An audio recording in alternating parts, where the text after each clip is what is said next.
Modern history के सुमेलित सबसे इम्पोर्टेंट क्वेश्चन जो यूपीपीसीएस के लिए मोस्ट इम्पोर्टेंट है।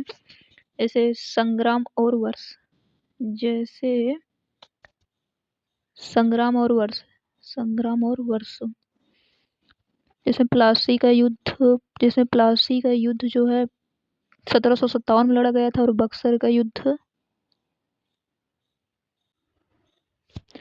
संग्राम और वर्ष सुमेलित करना है। प्लासी का युद्ध 1757 में लड़ा गया था। प्लासी का युद्ध 1757 में और बक्सर का युद्ध 1764 में लड़ा गया था, जो मोस्ट इम्पोर्टेंट है। आगे देखिए, पानीपत का युद्ध कब लड़ा गया था? 1761 ईस्वी में, पानीपत का तीसरा युद्ध। हैदराबाद की संधि 1798 में। इसको भाई ट्रिक के साथ पढ़ते हैं, ट्रिक के साथ। 57 प्लासी, 61 पानीपत, 64 बक्सर, 98 हैदराबाद। इस तरह से पढ़ेंगे तो आपको जल्दी याद हो जाएगा। आगे देखिए दूसरा वाला, संगठन और संस्थापक। संगठन और संस्थापक देखना है। अब देखिए, जैसे ब्रह्म समाज की स्थापना राजा राम मोहन राय ने की थी। ब्रह्म समाज की स्थापना राजा राम मोहन राय ने की थी। आर्य समाज की स्थापना स्वामी दयानंद सरस्वती ने की थी। और थियोसोफिकल सोसाइटी यानी बेसेंट, ये भी इम्पोर्टेंट है। रामकृष्ण मिशन की स्थापना, ये तो सबको पता होगा, स्वामी विवेकानंद ने की थी। इसको आगे ट्रिक के साथ पढ़ते हैं। राजा राम मोहन राय यानी ब्रह्म समाज, आर्य दयानंद यानी कि आर्य समाज की स्थापना स्वामी दयानंद। एनीथियोसो, ये देखिए एनीथियोसो, रुकिए इसको पहले क्लियर कर दें। एनीथियोसो यानी कि थियोसोफिकल सोसाइटी एनी बेसेंट। और विवेकानंद ने रामकृष्ण मिशन की स्थापना की थी, ये भी बहुत इम्पोर्टेंट है। आगे देखिए, समाचार पत्र और उसके संपादक। संध्या बंकिम चंद्र चटर्जी जो द्वारा संपादित की गई है, और यंग इंडिया महात्मा गांधी।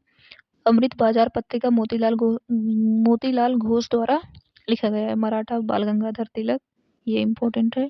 अब इसको आइए ट्रिक के साथ पढ़ते हैं। जैसे संध्या बंकिम यानी कि संध्या जो है बंकिम चंद्र चटर्जी, यंग इंडिया महात्मा गांधी, अमृत बाजार पत्रिका मोतीलाल घोष, मराठा बाल गंगाधर तिलक। आइए कुछ इम्पोर्टेंट आंदोलन देखते हैं। इसमें देखिए, असहयोग आंदोलन जो 1920 ईस्वी में हुआ था। सविनय अवज्ञा आंदोलन 1930 में हुआ था। भारत छोड़ो जो है 1942 में हुआ था। स्वदेशी आंदोलन 1905 ईस्वी में हुआ था। आइए इसको ट्रिक के साथ पढ़ते हैं।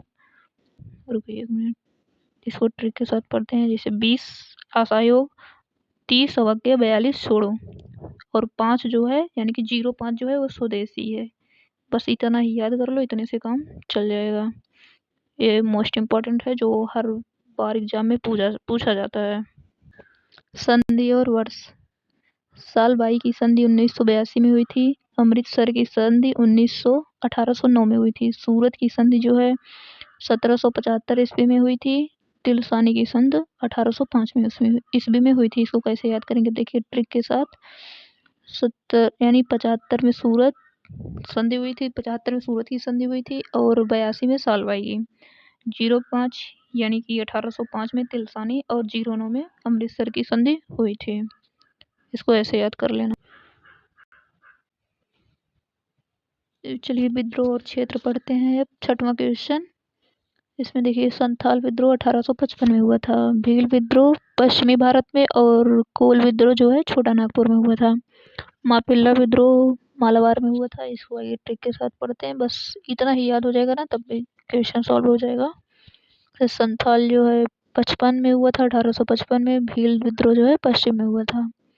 कोल जो है नागपुर में हुआ था, और मापिल्ला जो है मालाबार में हुआ था। बस ये जो है मोस्ट इम्पोर्टेंट है एग्जाम की दृष्टि से, इसको याद कर लेना। गवर्नर जनरल और घटना। इसमें पहला देखिए आप, लॉर्ड वेलेस्ली जो है इस सहायक संधि से संबंधित थे। यानी कि सहायक संबंध, जब सहायक संधि हुई थी उस समय जो है गवर्नर जनरल लॉर्ड वेलेस्ली थे। लॉर्ड डलहौजी जो थे ये विलय नीति से संबंधित है।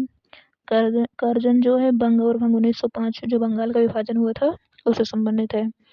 और ये डी वाला जो है लॉर्ड विलियम बेंटिंग, ये सती प्रथा के उन्मूलक है। इसको आइए ट्रिक के साथ पढ़ते हैं। इसमें देखिए यही इतना याद हो जाएगा तब भी बहुत है। विलेजली संधि जो है, विलेजली जो है विलेजली सहायक संधि से संबंधित है। डलहौजी जो है विलय नीति से, और कर्जन बंग भंग जो है और वेंटिंग जो है सती प्रथा से संबंधित है। तो इसको इसी तरह याद कर लेना। चलिए बाकी अधिनियम और प्रस्ताव देखते हैं। 1773 का रेगुलेटिंग एक्ट जो था वो गवर्नर जनरल ऑफ बंगाल से संबंधित था, और 1858 का एक्ट क्राउन का शासन था, और 1905 में मोरले मिंटो जो थे पृथक निर्वाचन मंडल के अध्यक्ष थे। 1935 एक्ट का संघीय संरचना से संबंधित है, और इसको आइए ट्रिक के साथ पढ़ते हैं। तो इसमें जो 73 बंगाल हो जाएगा, और 58 क्राउन हो जाएगा, और 9 इलेक्टोरेट हो जाएंगे, और 75 जो है फेडरेशन हो जाएंगे, यानी कि संघीय संरचना हो जाएंगे। बस यही इतना याद कर लीजिए जो इम्पोर्टेंट है, ज़्यादा पढ़ने की आवश्यकता नहीं है। कांग्रेस अधिवेशन और उसके अध्यक्ष, आइए इसको देखते हैं। 1885 में WC बनर्जी थे कांग्रेस के अध्यक्ष जो थे, WC बनर्जी थे, और 1907 ईस्वी में रस्म बिहारी घोष थे। 1929 में लाहौर के जो है जवाहरलाल नेहरू थे, और 1947 में दिल्ली के JP कृपलानी थी। इसको आगे ट्रिक के साथ पढ़ते हैं। 85 में बनर्जी, 07 में घोष, 29 में नेहरू, और जो है 57 में कृपलानी। बस इसको ऐसे याद कर ली, बस यही ट्रिक याद हो जाएगा, बस इतना ही बहुत है। 10वां क्वेश्चन और लास्ट क्वेश्चन। अब आइए इसमें व्यक्ति और उसकी उपाधियों के बारे में चर्चा करते हैं। जैसे देखिए दीनबंधु जो है वो CF एड्रूज के उपाधि को मिली थी। देशबंधु जो है चित्तरंजन दास को मिली थी, और पंजाब केसरी लाला लाजपत राय की उपाधि है। Nightingale of India Sarojini Naidu को मिली थी। इसको आइए ट्रिक के हिसाब से देखते हैं।